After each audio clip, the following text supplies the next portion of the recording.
So hello everyone. It's nice to see you. Welcome, or I should say hello from very, very snowy Iowa. Um, Let me get this Oh going. no, it's snowing? It's snowing pretty hard, so we've gotten probably about 4 inches of snow today. It started Oh snowing at about no. 8 o'clock this morning, so Oh wow. it is quite snowy. So I wanted to thank you for being here. And this is a bit of a recurring presentation that I've done before, but I think that something that I think this is a very good time to bring it up is one for our Dallas College folks who may not have heard this before. In March, we will have our professional development seminar in San Antonio. We will have our first set of Ascender graduates from the faculty at Dallas College, who have gone through the three professional development seminars that we have.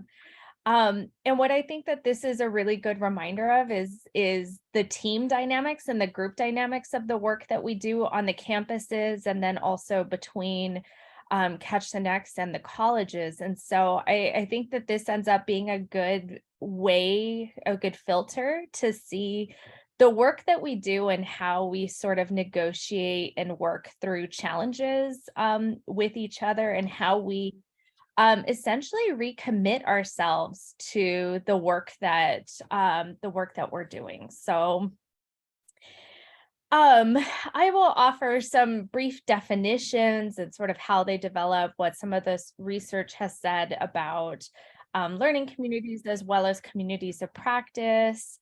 And then just thinking about how these theories have helped me make sense of the work that Catch Next does, and what I think are really great ways to think about how we work together, how we work individually, and then overall just how we help our students to succeed. And so you can use the hand raise function or the thumbs up reaction to tell me if you have heard of learning communities, particularly faculty learning communities, um, and the communities of practice. Who has heard of any of these? Okay, Lori, I see one thumbs up. Okay, Laura, same. All right, wonderful. So wonderful. So I think, overall, we learning communities is a very common way of delivering paired courses together. Particularly, I think when I think of learning communities, I think of students. I think of the paired courses or thematic courses that are provided to students where they may take two or more classes together. Maybe there's a theme, or perhaps they are grouped together around major or a group of majors. They've been around since about the 70s. It might be a one semester paired course with a special focus. Again, it might be for helping students adjust to their first semester, their first year of college. It might be for setting engineering majors up for success. I think you can think of Ascender as a learning community. And there's also faculty learning communities. So I think some examples is, I've been like on the Palo Alto campus where there was a faculty learning community around problem-based learning, for instance. And so a group of faculty might come together around a specific topic or a specific type of pedagogy to learn together, to do common readings, and to maybe figure out how they're going to incorporate a certain idea or a certain model into their classes.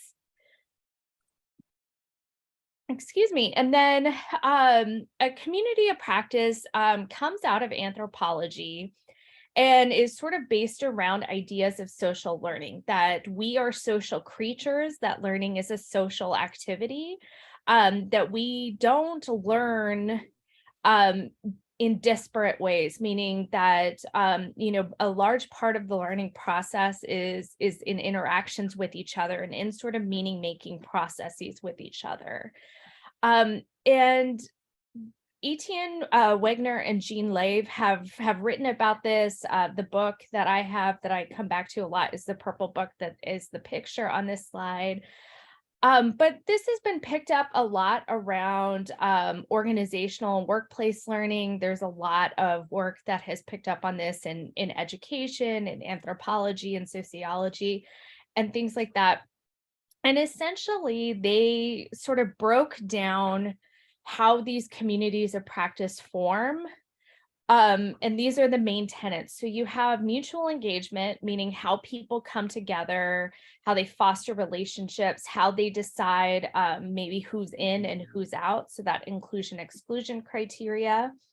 The joint enterprise, which is, excuse me, how members create some sort of shared action or accountability around their goal. I feel like the mutual engagement is maybe the who, the joint enterprise is the why. Excuse me.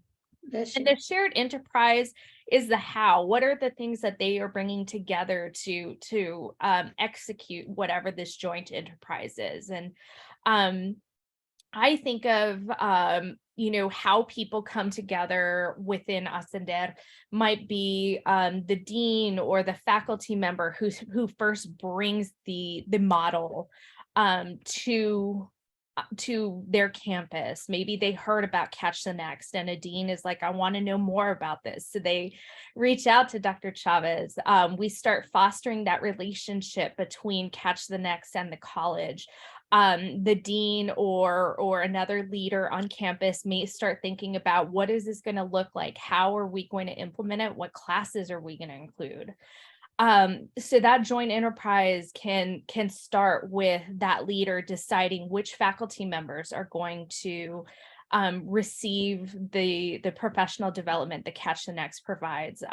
Who are the ones that are going to be the curriculum leaders or the program coordinators or the data people, etc. And I think that, overall, when we go through the professional development of Catch the Next, like the professional development webinars, like the in-person symposiums that we do, we really try to understand that this is about students. It's about student success. It's about thinking about community colleges and how they serve students who have been underrepresented traditionally in higher education. We think of low-income students, students of color, so Latino students, Black students, etc. First-generation college students, and how we are trying to boost the attainment rate of these students.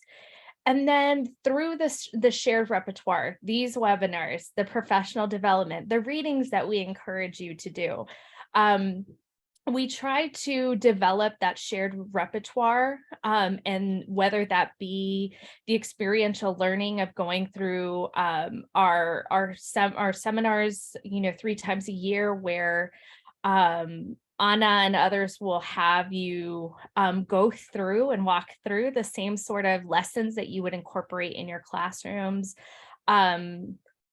Thinking about the histories and the commonalities that we have, that we share with our students and things like that, and just overall how we implement this work toward boosting student success.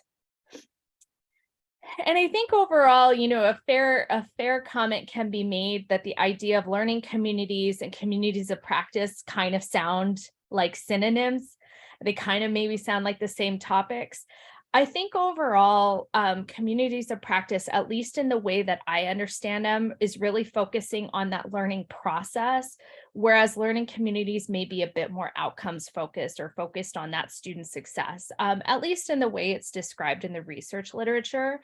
I think overall where they overlap is there's an assumption that we don't learn in a vacuum. We don't learn just by ourselves. That we learn together, even if that means we have different learning styles. There's something about that interaction that is inherently social and is inherently important to the learning process. And then we also understand that groups have some sort of common theme or goal.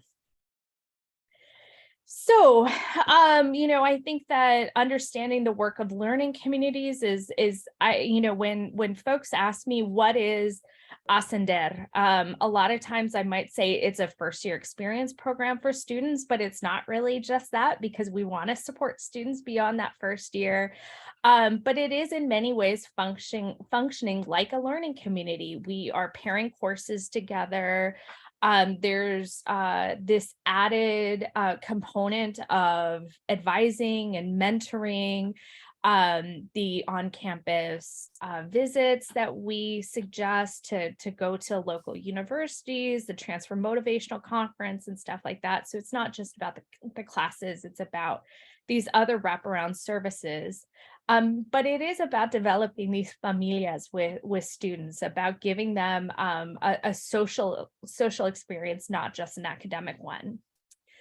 And then the communities of practice idea helps to ground my understanding of why we're here as faculty, as administrators, as people who are invested in the support of our students, how we decide what's best for our students. I think that what is always so interesting when we come together across the colleges and across CTN is to really think about how every college may do things a little bit differently. Maybe they do Noche de Familia a little bit different, or maybe they do the recruitment a little bit different, but how do we learn from each other with that shared goal of boosting student success and ultimately positively changing students' lives? And so the research study, which I will share with you, the research study that I'm talking about, but this was something that I carried out a few years ago. It's definitely pre-COVID, but there were 12 faculty members across 6 campuses, and these were all faculty members who had gone through the professional development that Catch the Next offers. And as far as how long they had been involved with Catch the Next, really varied. It might have been, there were folks who I talked to who had been involved with CTN since the first year in 2012. There were folks who I talked to who were just brand new and still going through their initial faculty development, and things like that. And so I was observing the professional development seminars a few years back. This was 2016, 2017. And so, as far as the mutual engagement and the shared repertoire, something that faculty members explained to me when I asked either what motivated them to pursue this professional development, or how did Catch the Next and the Ascender training in particular, how did it prepare them in maybe ways that they didn't expect, or in ways that were different from other sorts of professional development that they had done. And overall, you had folks who talked about how that experiential learning component differentiated Ascender training from others. And so, rather than just describing the types of lessons and the types of ideas of how our model is implemented in the classroom, the faculty who undergo the professional development through our seminar are actually asked to be the students themselves first. We ask you to go through that and to experience each lesson for yourself, and then to reflect on it and to think about how you felt or how you might incorporate it into your own college. And I think that sort of mutual engagement helps to ground our understanding of what we're doing and why, both across faculty groups, but then also I think that there's a sort of empathy or understanding that instructors are able to develop with their students as well. You're asking them to do the same sort of things that you have done yourself. So maybe you can understand what they might say or what you might say in response to the assignment, and how you can maybe have that common ground with your students. Faculty are given a common language when they go through the CTN professional development and a set of tools to help enact that mission and the goals of the program. And so when we talk about what we mean about familia, about cariño, um, about even co-requisites or some of the more technical policy language that guides the work that we do, we really try to ensure that and to encourage that you are using that language, that you are using those tools, and that those really help to foster hopefully what is enthusiasm for the program, that you are enthusiastic about wanting to learn more about the work that we do or to get new ideas. Something that I have noticed over the course of the years of my involvement is we may have faculty who take a little break from teaching Ascender courses, and then maybe we haven't seen them for 3 or 4 years, and they come back to it. They come back to the professional development seminars to sort of shake things up, to see what sort of new content we can provide them and new ideas, maybe fresher ideas, for instance. And so I think that's always really special when we go to the seminars and there's someone, a friend or colleague that we haven't seen in a while. And then, I think that in terms of this joint enterprise, this really becomes the meat. And I hope that these become some ideas as we get ready for the spring seminar in March, particularly team time. I hope that there are ideas that you get here that you can think about in terms of working with your own teams on your respective campuses. And so I think that's something that is always a really great reminder to have, is that relationships and collaboration on your campuses really matter to the success of the program. And this is especially true if you are teaching courses that are truly paired together. So, we have lots of examples and lots of tools for how to really meaningfully pair together the learning frameworks and then the co-requisite English 1301 class. And encourage that if the professors or the instructors of that course decide that they want to truly develop an integrated paired course where maybe assignments are complementary to each other, or you're at least thinking about maybe, talking to your paired professor to see if one student is struggling in your class, maybe how are they doing in this other class, like just that coordination that goes on. It helps, and it's truly beneficial to the two instructors as well as to the students if that relationship and that collaboration is positive. And so something that I talk a little bit about is the intensity of the work. I think it is important to validate that teaching within this model can be very labor intensive. It can be very time intensive. It's often described as a labor of love. And so, I think especially over the last 3 years and the COVID pandemic, there are a lot of really timely conversations about burnout. And we want to ensure that people are not burning out, that they are just not, that they're not overworked. And so, I think that to the extent that we can learn from each other, that we can think about how do we carry out this work, how do we recognize the signs that maybe we have a rotating set of faculty, for instance, from year to year, and so people can rotate off, for instance, and take time away from CTN if they need to, just to avoid that burnout, and rotate back in. And if they do that, I mean, what we hope is that these relationships and this sort of foundation that each college has is strong enough that everybody has that sense of joint enterprise. They have that shared repertoire of tools. So if someone needs to step away, they can do that, and the program doesn't take a hit in terms of quality or whatever. This team building is fine so that people can take the rest that they need can take that break that they need and they can come back to it. And so, I think that those social aspects of learning and the support provided by group learning can't be underestimated.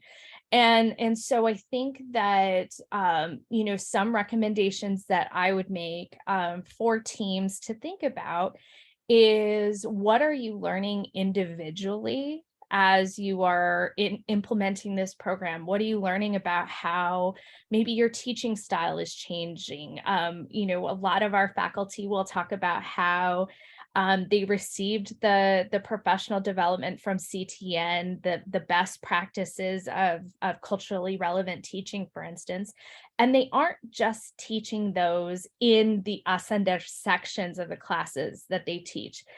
Those sort of best practices are actually like percolating everything that they do, which is wonderful. And so how are you sharing ideas with people? If you have places where you feel stuck or you feel uninspired, how are you working with your teammates, both on your college or with your colleagues within the CTN familia, to shake things up or to get more ideas? I think that one of the benefits as we go into the seminar in March is that we have a network of community college educators who are truly master teachers within their subject area. And so how can we learn from each other? How can we support each other? And then overall, how do we grow as an organization, as a community of practice, as a network, throughout Texas? I think what's interesting is that when you read the work on faculty professional development, especially for community colleges, the literature is pretty clear that for the most part, a lot of professional development is trash, that it's actually useless. And I'm sure that all of you could name specific moments. Lori, I see a laughing emoji. I am sure we could all name professional developments that we needed to go to that just felt like we were checking the box. We have to do it for, for hours toward professional development or whatever. But I do think that the quality of the professional development that Catch the Next provides, and in trying to develop individuals, to develop teams, to develop this wonderful network across Texas, is key to program success. And I think that overall, Dr. Chavez said it at the top of the webinar today, where it seemed like, okay, I think hopefully the COVID-19 impacts are starting to diminish. And I think one thing that is so important and so helpful is that we have been able to get back to in-person seminars, and we're looking forward to seeing everybody in San Antonio next month. But overall, I think that I know she's on the call. Something that Alejandra and I have talked about is we have students who may be needing extra help, and who COVID really impacted their last few years of high school and things like that. And so we may be feeling the impacts of COVID just from a student perspective, to be sure. So how do we adjust to whatever our students need now that maybe we didn't have to think about, 4 or 5 years ago? So I am going to go ahead and I will put some information and some stuff in the chat. But I just wanted to throw this out there that I have one article that is available on the CTN website, or I can send it to you, that was about the professional development specifically of Ascender, that I am always interested in talking to faculty advisors and administrators for research purposes. So if you ever want to talk to me, or if you're interested in doing research as well, or writing, we would love to talk to you about the Journal of Pedagogy and Ideas and what sort of support I can send you, or I can help you in that process. But my email addresses are there. I will drop some stuff in the chat. But I would also love to stop here and see if there's any questions, any comments, anything that folks want to know.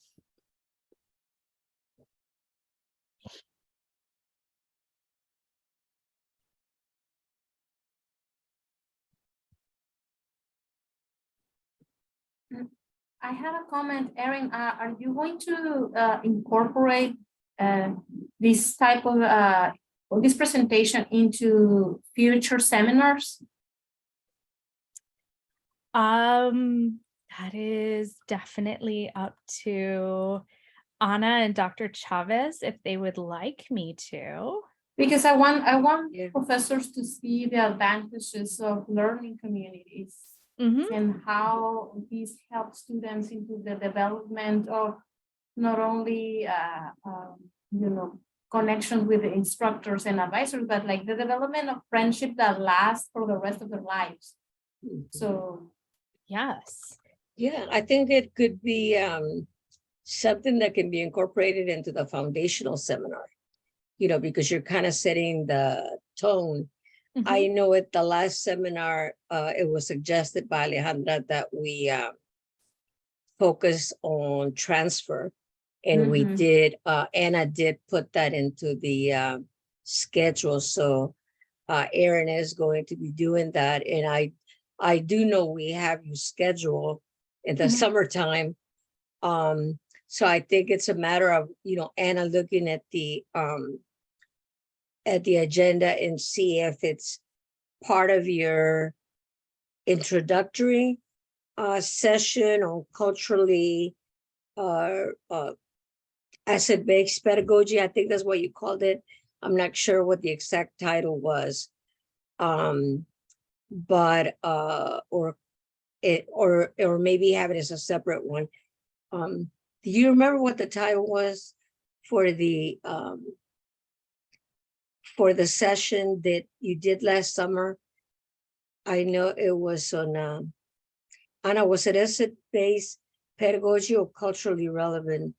Culturally relevant asset-based pedagogy is what you presented for us.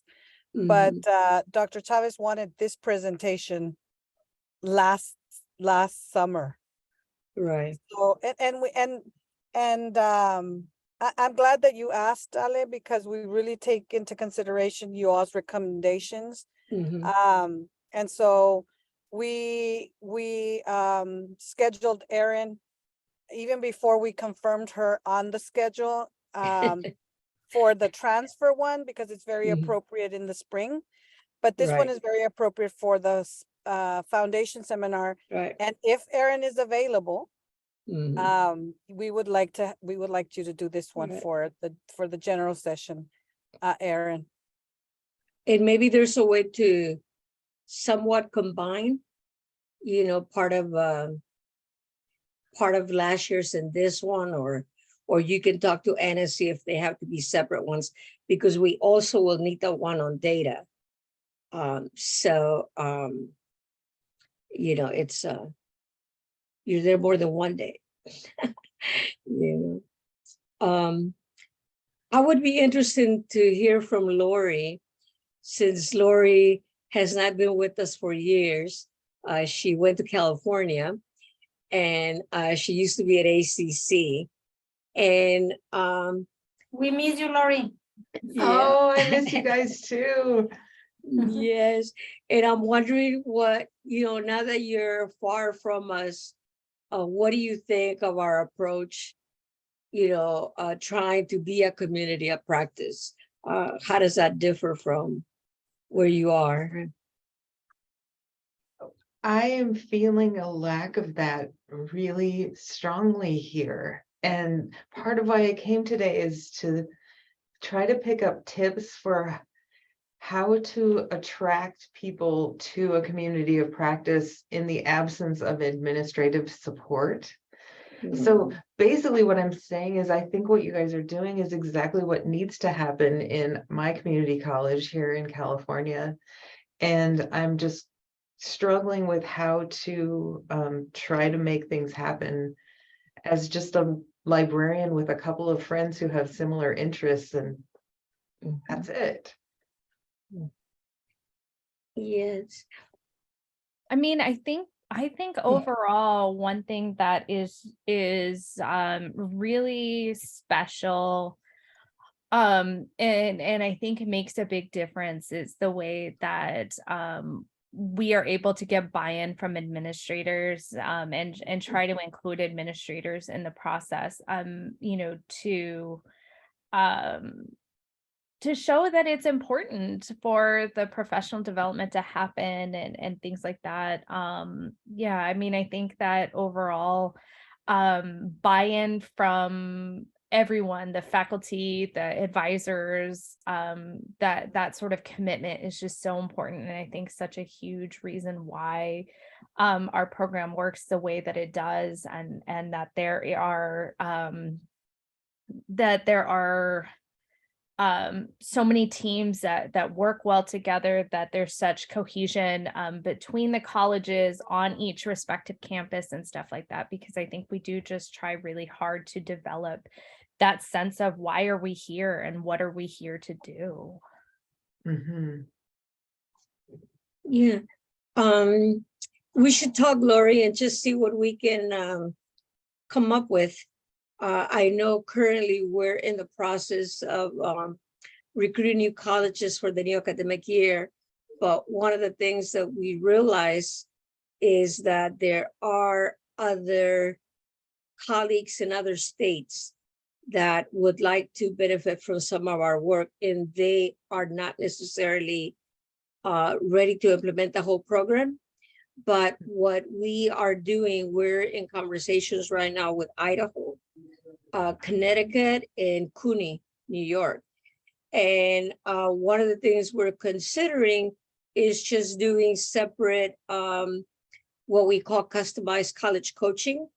We kind of put it to sleep after COVID, and we had just gotten it started and we had to put it to sleep, and we're trying to revive that.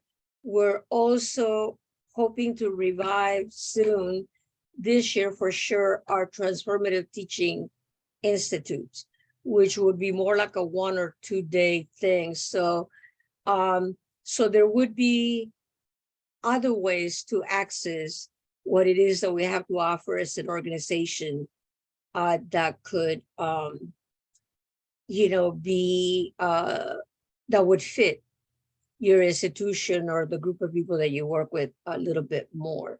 So let's definitely connect. You know how to get a hold of me, and let's and what I can do is send you the write-up of the other things that we do as well, and then we can go from there. We basically have like a little menu, and people would pick, you know, like a little restaurant kind of menu, and people would pick, and then they would have the option of half day, 1 day, whatever, 1, 2 people, that kind of stuff.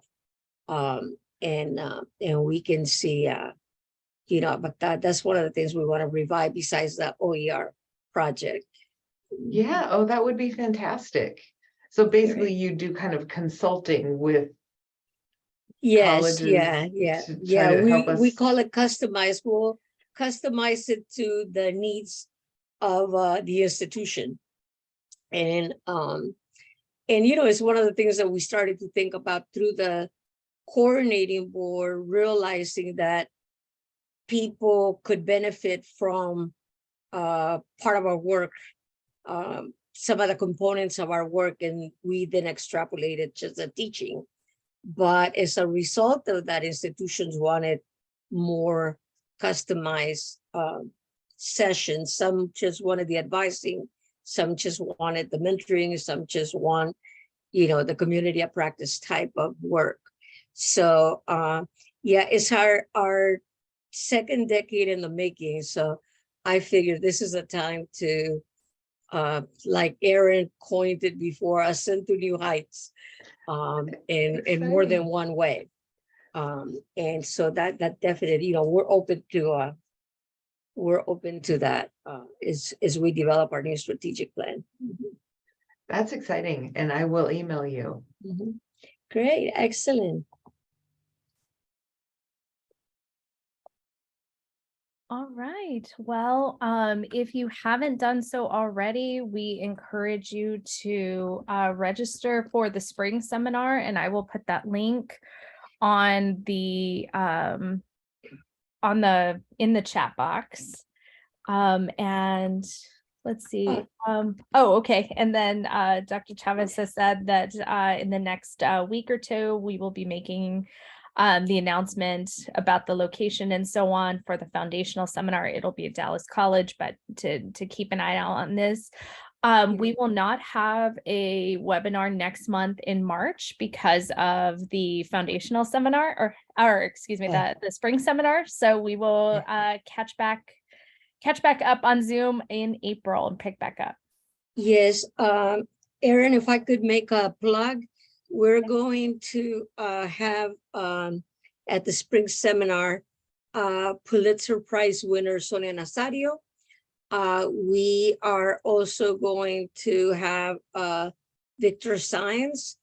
Speaking of mentoring, we're going to have artist Liliana Wilson talk to faculty on how they can look at art or various things to promote academic achievement through writing and storytelling and the like.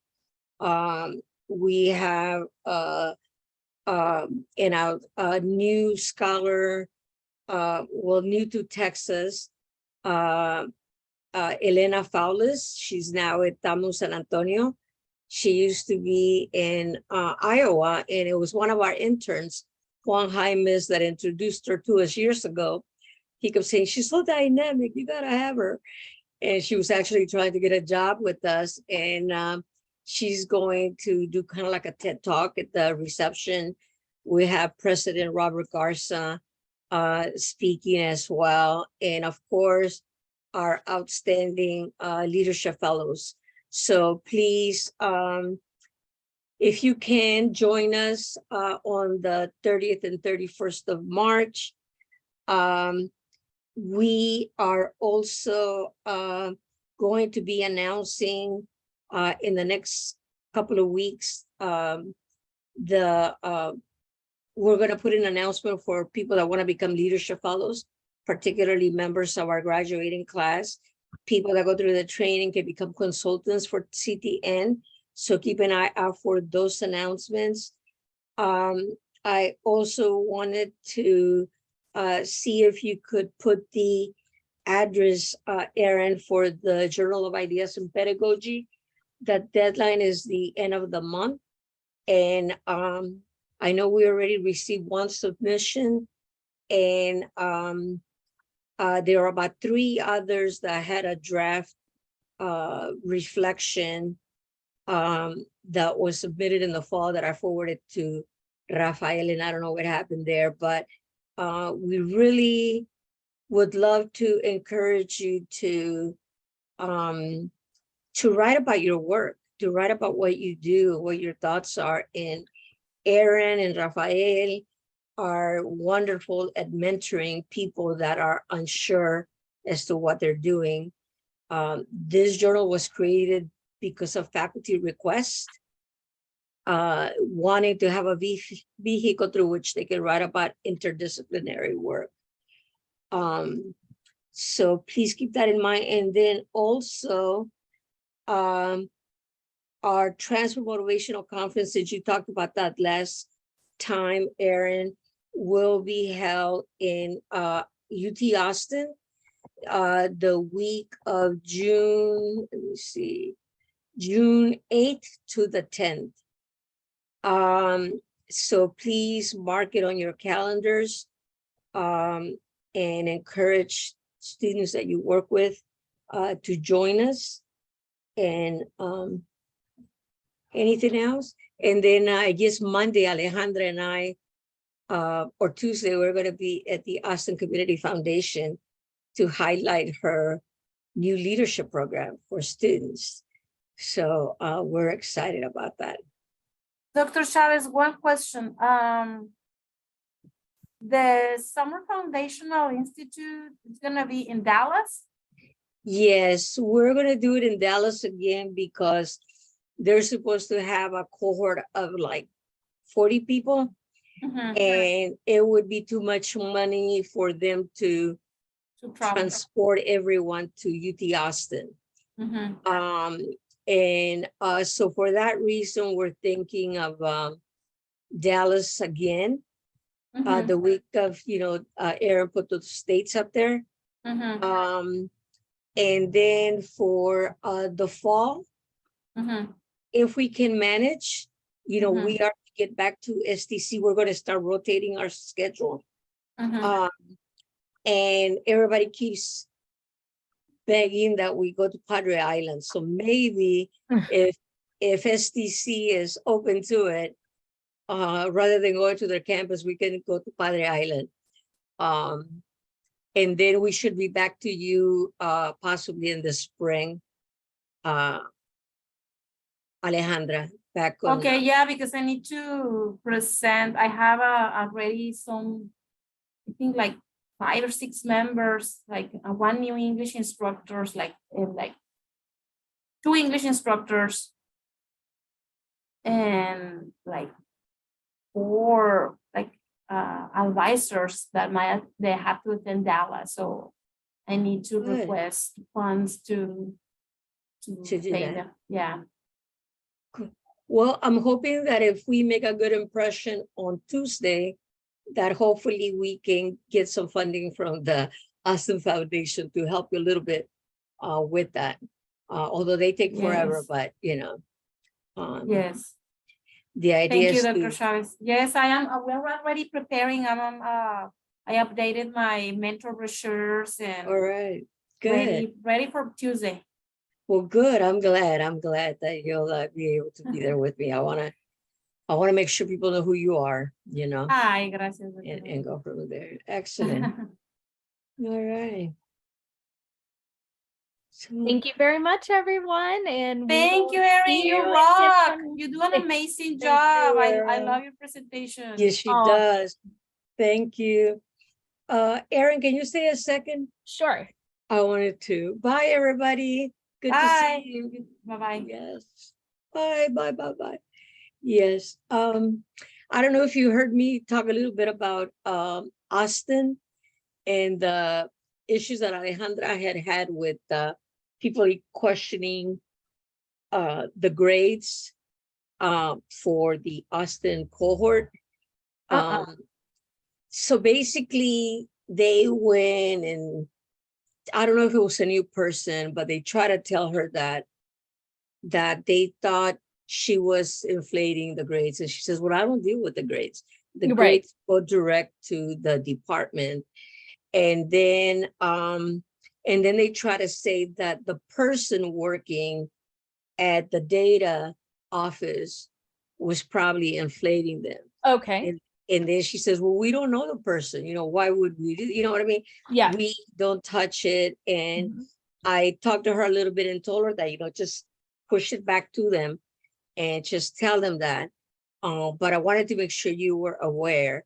I have not heard anything else since. Alejandra mentioned it to me, and she Mhm. just said that she was trying to figure it out, and that she had a new person who was doing the numbers. Mhm. Because I know Lydia was one person who I think was pulling the data, and then for the last couple of years it had been Right. someone else. And Right. it seemed yeah, I mean Alejandra, I'm sorry, I'm backlit, by the way. Yeah. Alejandra had mentioned that to me, and yeah, I mean, when we had the initial conversation, I told her, let me know how I could support her.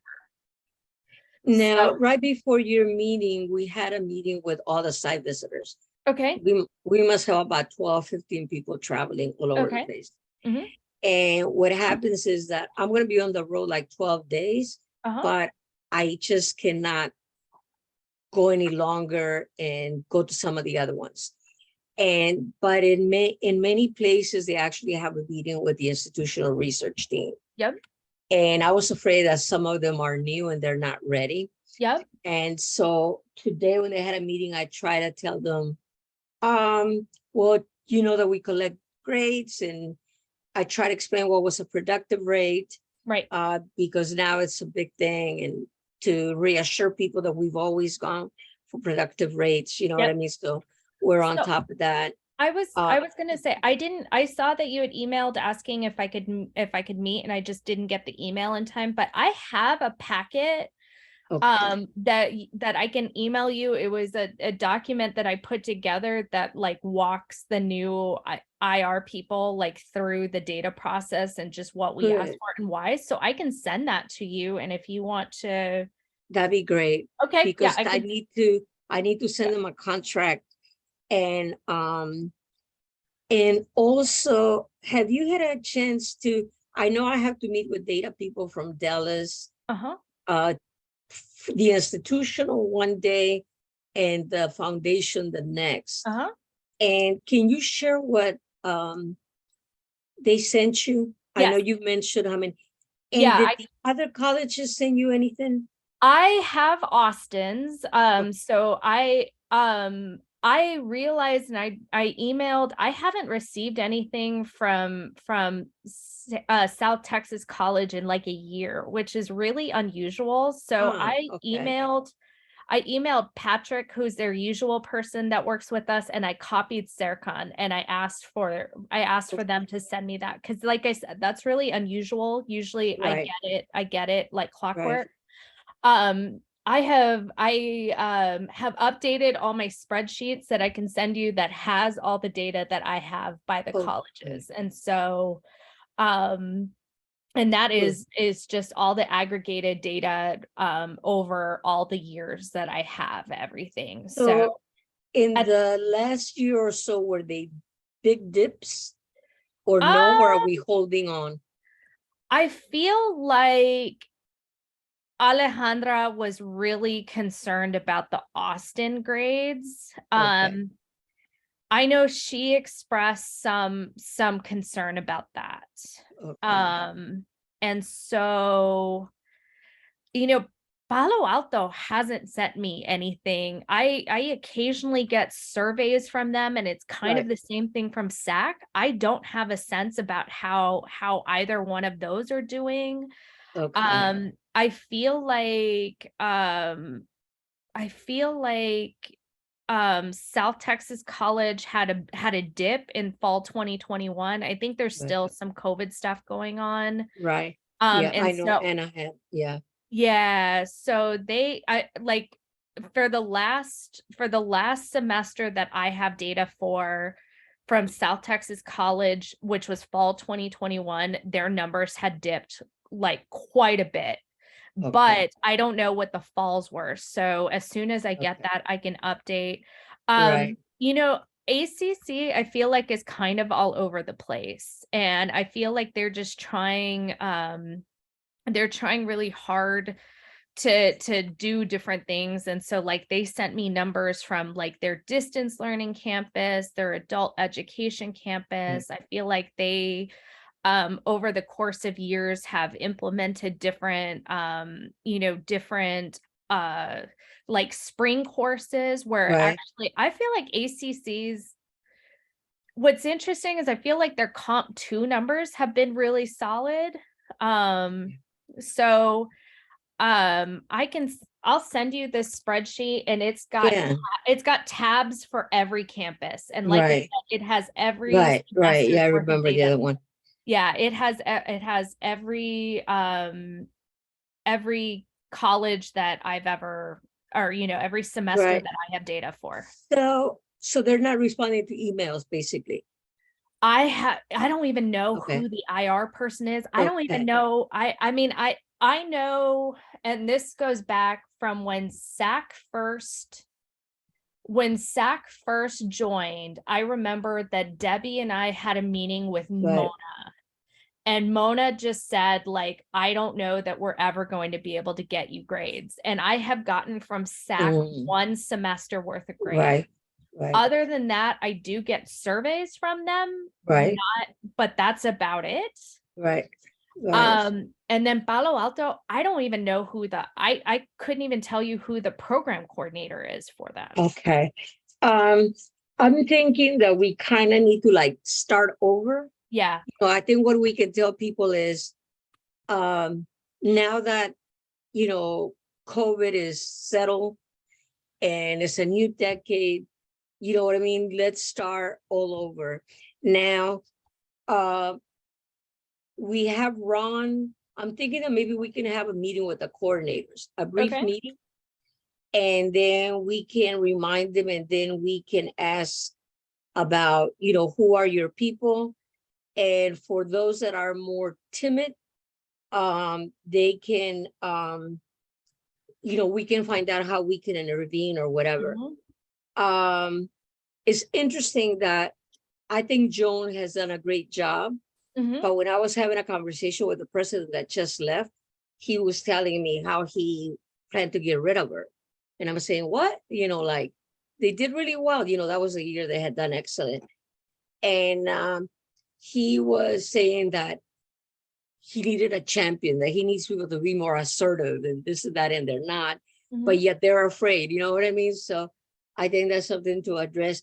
I'm thinking the other thing that, I know you're very busy, obviously, and I'm wondering if it would be helpful if we asked Richard to get on the phone after the meeting and follow up with people for you. Sure, To that would be good. help you out.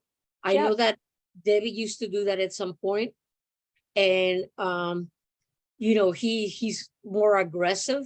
Yes. You know what I mean? He's not, shy, and he can like push and explain to the people. So maybe what we can do is, well, I'm going to be on the road till March, I won't be available till around the 6th, but I'm thinking that maybe if we could do a Zoom meeting with the directors, and maybe we can send a doodle and say what's a good time for them. Okay. And I'm looking right now, and then we can let me see. Well, though some of them are still doing the because you guys, the break starts around the 9th, right? Yeah. So and it'll return to the 13th, and then we have the actually it may have to be later. It may have to be like maybe March 20th. Okay. And I'm thinking that I think what we could do is by then we will have like the site visit reports. And what we can do is kind of connect it to the site visit, and what I will tell people traveling then is when they meet the people to say that there have been some miscommunications, and that, you want to make sure we kind of start over, and they can get us those names. And that way we'll invite those people. Well, we'll meet with our directors first, but then maybe after that you can connect with each one, or we can figure out, but we'll have them get the contact info. And because there's been changes of all kind of personnel, so we'll just give everybody the benefit of the doubt. And absolutely. And then we can, what I told people today is to tell folks that if anybody complains with grades, to say that we recognize that the current students had remote instruction for junior and senior year, and therefore they lack some academic skills, and they lack some social skills because they never got to go to prom and have clubs and things of that nature. So getting them engaged has been more difficult, and that we hope that with our services, things are going to improve. And that all we can go on is that given our longitudinal study, it appears that our model works. and that we are, hopeful that that will remain, and that basically, with their support and whatever, that, we'll do our best. And then go with that. I mean, and I think the thing about it is that the spreadsheet that I get, for instance, it's just forwarded to me, and it doesn't usually have like section numbers or exactly what sort of thing. And so, that has just not been something that we have coached, the, or that we've really asked, what, we've never really asked the colleges to explain how they're doing that. So, well, why don't we begin to think of an agenda for when we meet with the directors, and then we can ask them how they do it, or if they rely just completely on the teachers forwarding info, or the research team collecting them. I guess if push comes to shove, we could always do it the way Puente did it, which was that they relied on each instructor to forward grades.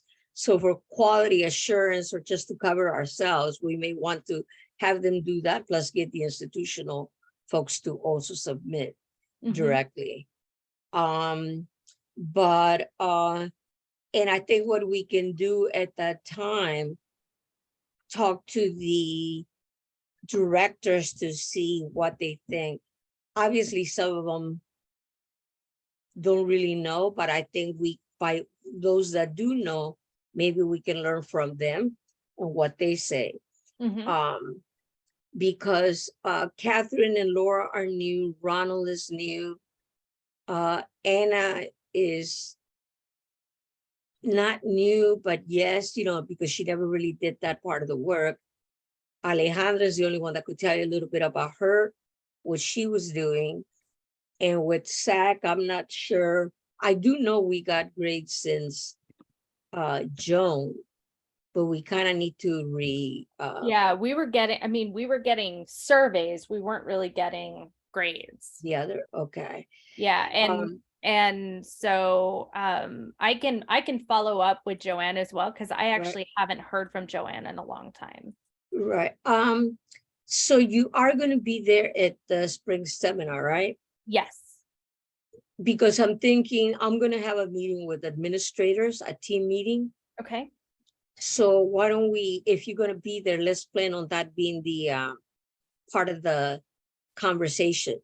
Okay, so my goal will be, I will probably fly in on Thursday and then be there all day Friday. So if that helps, I know Anna has me presenting at the end of the day on Friday. So if you are able to schedule that. Yeah, the team meeting is before that.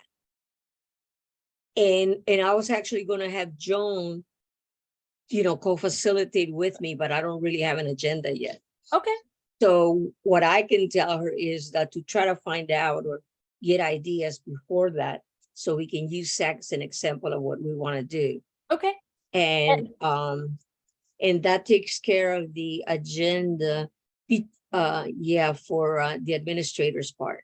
And one thing I was gonna email this to you today, but I got a random invitation to come to UTSA a couple of days after our symposiums, and they will pay for my flight. So I'm going to see if I can get UTSA to pay for my flight to San Antonio, so that CTN doesn't have to. Well, thank you. We appreciate. Well, it's so interesting because this is the first time we're doing site visits. Right. And I have everyone traveling, and I have not even wanted to look at the, because I'm flying people from STC to Dallas. And I'm sure. Yeah. Oh, I'm sure. But we haven't done it in so long, and people are so excited. Yeah. And I figure, we need to do it, it's part of our, recharging, and just seeing each other. I think it's great, Yep. So it's kind of good to see that. So I appreciate it. So also, I wanted to. Oh, so I have already emailed you the like data welcome packet, and I've emailed you the spreadsheet with all the grades that I have so far. That's Oh, excellent. from 2012 to fall 2022. Okay, It's and all the and it has tabs for every campus. okay, and I mentioned, I forgot what I was gonna say. I mentioned the journal. You mentioned the journal. I have gotten one poem in addition to that book review. So I will email Raphael and see what he wants to do. Right. I was thinking, I mean, I can maybe see if like, depending on the timeline that we want to do for the Right. journal, I might be able to write something like based on the webinar I did that apparently, you know, that I'm going to do next Yeah, month on transfer that'd be culture great. or something like that. I may need a little bit more time. That might not be something I can get to until. I think we're all gonna need more time. I am doing a review. John Hughes sent that book review on Sergio. Yep. I had about 3 reflections that I forwarded to Rafael. Okay.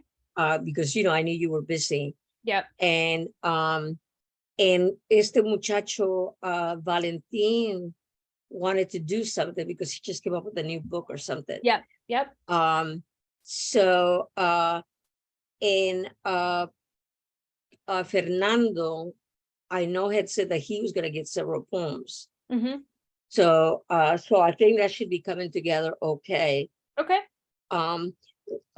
So last thing I wanted to ask you was, how's your the extra research project for Dallas and kids? So I'm almost done with, I tried to make it a comprehensive report so that if people around Dallas College who aren't familiar with our work want to know about CTN and stuff like that, it's also to be sort of a advertisement, for lack of a better word, for CTN and everything like that. So that has come together. I've really tried to say, I spent some time, like, you know, explaining, I know that folks know this, but just as a reminder of like 60 by 30, what co-requisite courses are.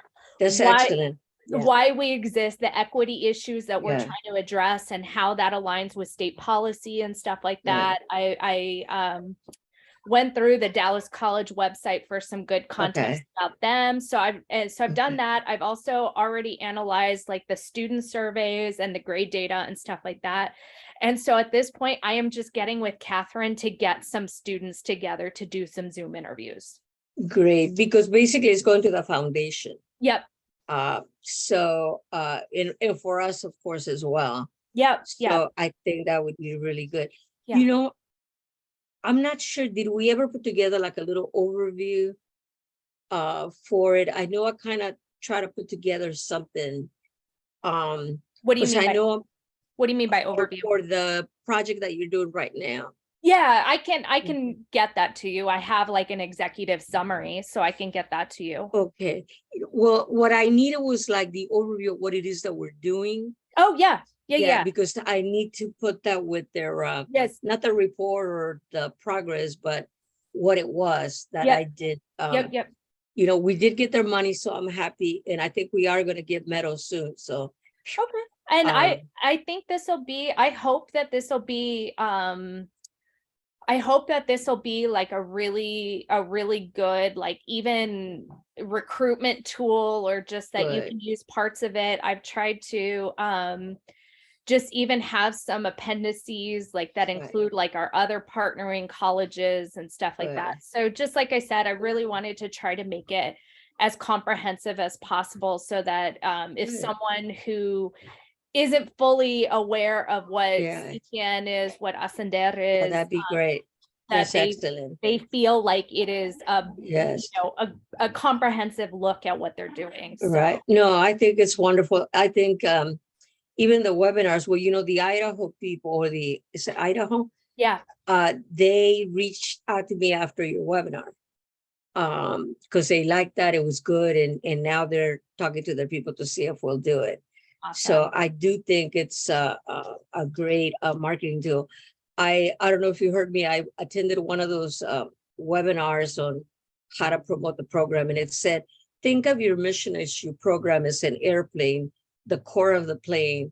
But with like public relations and sales, you're not going to fly. You're not going to go anywhere, you know, and it really kind of helps promote it, what we're good about, and it hopefully leads to more people, you know, helping to contribute. So we'll go from there. Well, no, I really appreciate all you do. You do an excellent job. You're an excellent representative of the program, and I'm really happy that you are with us. Thank you. Well, that reminds me, I can also like for the Dallas report, I'll also make sure that I create like an appendix that has links like to the YouTube channel so that people can see. Oh, good. You know, I'll do things like that. Just that way, that's excellent. hopefully it feels like Mhm. funders can know Right. how comprehensive we are. Right. And think about the website and how, because we're dealing with the reconstruction of it. So how we can make it more live with regards to your work. And I'm still kind of like torn because you're kind of professional development, but then it's under peer mentoring and that kind of thing. So, you know, I'm toying with how we make it more unified. I was looking at it, and a lot of our peer mentors are not included. They're people that we recruited. And so, and I know that you and I may have some of the original lists that we're gonna like be going through. And then hopefully we can just recruit more people, you know, and see where we go from there. Well, listen, thank you so much. Have a wonderful evening and holiday weekend. You too. You too. And I'll send you the executive summary for the Dallas project. Like I said, that part of the report is chugging along. Like I feel really good about it so far. And I'm working with Catherine to get some more data from some students. Excellent. Well, thank you, and have a wonderful evening. Bye-bye. You too. Take care. Bye-bye.